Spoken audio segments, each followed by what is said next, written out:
Hello, my name's Tom Williams. I'm outside Arsenal's magnificent Emirates Stadium.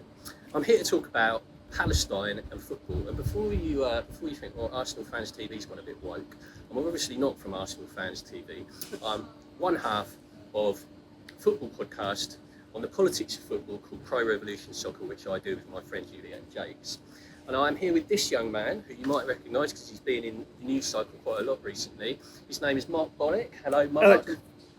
And Mark has been in the news cycle because he was unfairly sacked, in my view, sacked by Arsenal. He used to be the kit man, having worked for the club for, 20 years?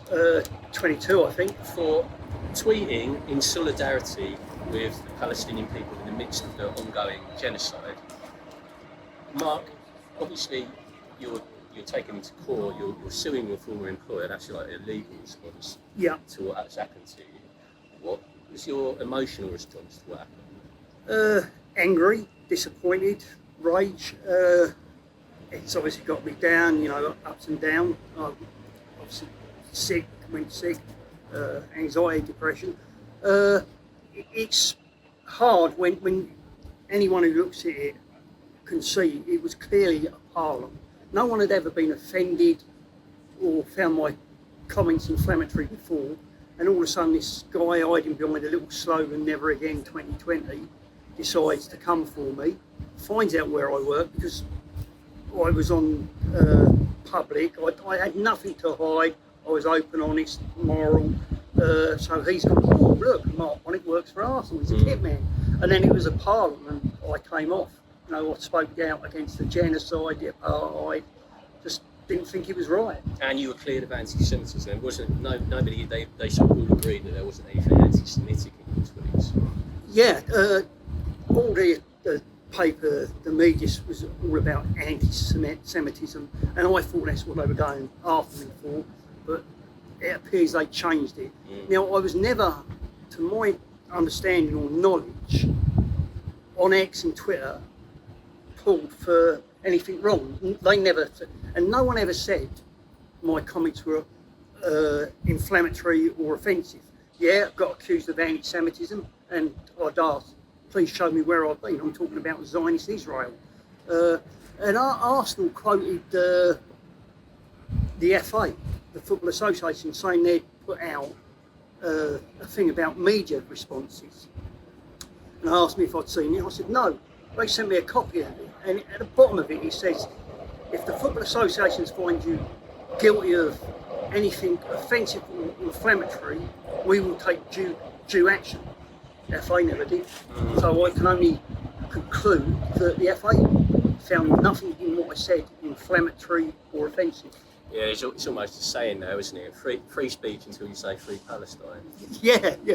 When I was reading the statement that Arsenal made about your dismissal, one of the things, obviously I was pretty enraged by the whole thing, but one of the things that really made my blood was that they said you've sort of jeopardised the relationship of trust between, various bits of the club, but the supporters. And I thought, how dare you speak for like tens of thousands of people, many of whom are probably really supportive of what you said. Well, if we're talking about fans, and I've only just thought of this, if we looked at it, I think only one fan group spoke out against me, and I think there's a fair few that have written into the club and spoken up for me. So have I enraged the fans? Do write to your club. If you're a gooner, write to your club, express support with Mark.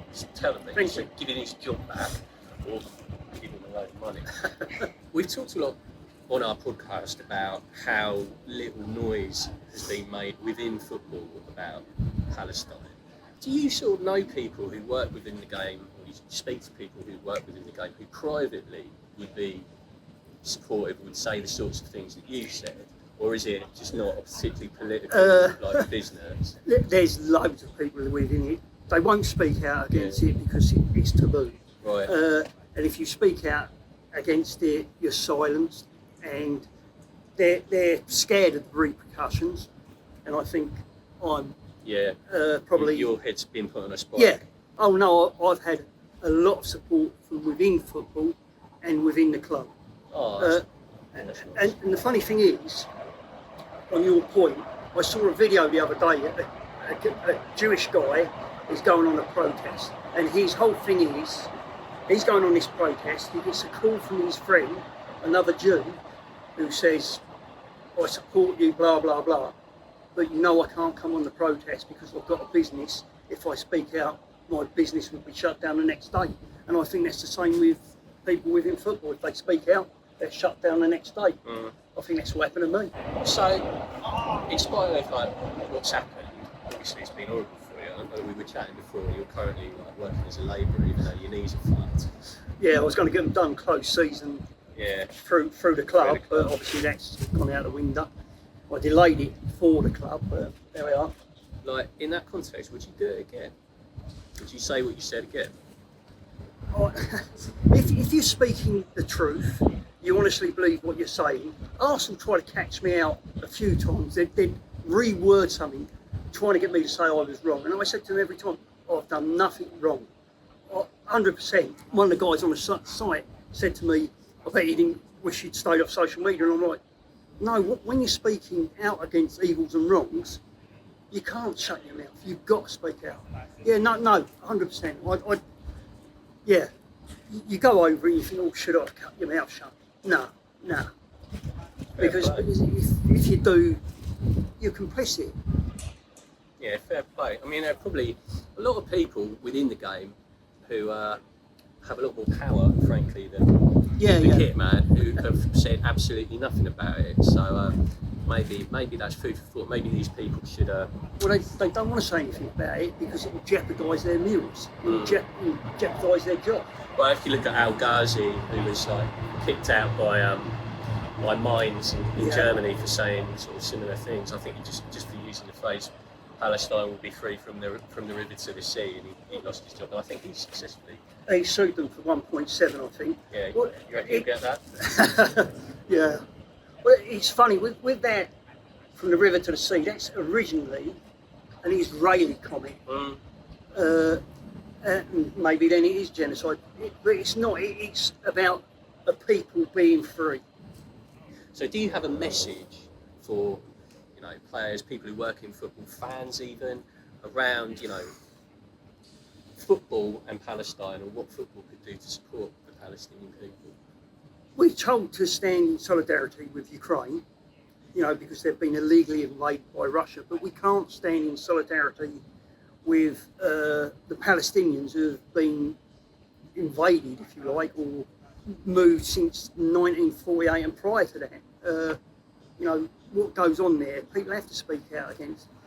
Football fans, certainly if they're not linked with a club, work for a club, but again, like I said about the guy scared to speak out because of his business, need to speak out, need to stand up.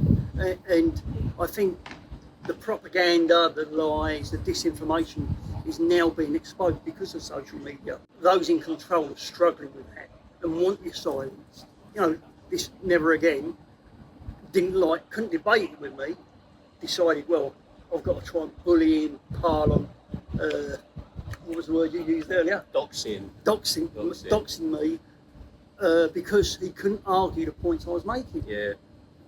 Well, there we go. That was just like sort of a working class guy from originally say Watford. Yeah, a working class guy from Watford knows the history of it better than probably half the journalists who are talking shit about this sort of stuff on the telly.